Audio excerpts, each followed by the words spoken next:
52,000 Reasons to Not Becoming a Landlord. I think it's important that we take a look at what's going on in Los Angeles and understanding that it may not be far away from you. Please watch the video to the end and you will see why.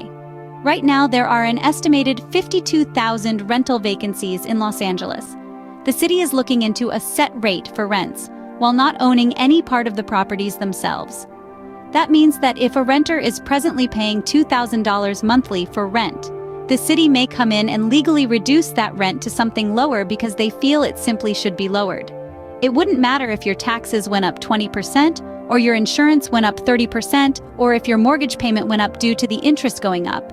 None of that is of concern to the city. Landlords, you're stuck. Renters, you have just about all of the power. Feels like a corporate takeover, but it's actually more like a government takeover. Or at least it sure feels like that if you are a landlord. Imagine, as the landlord, being held responsible for taxes, insurance, mortgage payments, and yet having the city dictate how you run your business. This paints a stark picture of landlords across the nation, gradually losing their power. Unless you're part of a large corporation, one might question the worthiness of owning any investment property. If you are thinking of buying one, you might want to educate yourself thoroughly on what may be coming your way in regards to new regulations. It isn't surprising that the large corporations were making more money a few years back, when renters weren't paying their rents because those huge corporations were the ones capitalizing on the Treasury emergency funds. Is this just a weird fluke or another anomaly only happening in California? While the numbers look very significant in Los Angeles, it could become widespread. The White House has proposed a Renters' Bill of Rights, which, if granted, will be applicable in every state.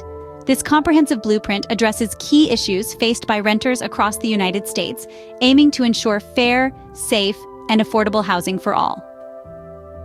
Landlords not included. The key principles of this blueprint state there will be access to safe, quality, accessible, and affordable housing. It emphasizes housing affordability for renters of all income levels, habitability, safety, and comfortable living conditions. This looks great on paper, but is very vague and open-ended. One good part of the blueprint is that it advocates for clear and fair leases, making them more concise and easy to understand. The blueprint underlines the importance of education, enforcement, and enhancement of rights. It's not exactly clear what they are specifically referring to here. The right to organize is another critical aspect of this blueprint. When they add the verbiage, rights to organize, that seems a little scary to me. It's very unclear how they are to organize, lastly, and probably the biggest point here to take notice of. It focuses on eviction prevention, diversion, and relief. It doesn't say who pays the relief, but I'm sure it will ultimately be all of us. The blueprint outlines strategies to prevent evictions whenever possible and provides support for renters facing financial hardship. The landscape of uncertainty for landlords is becoming more and more prevalent and downright scary. While the proposed Renters' Bill of Rights aims to create a fairer environment for renters, it may also dramatically impact landlords' rights and responsibilities. Of course, renters have rights and they should be treated fairly and always with respect, but the landlord who has taken all the risk and in some cases, even a lifetime of earnings and hard work to become a landlord, appears to have lost all their power. And they are the ones who may ultimately lose everything in years to come.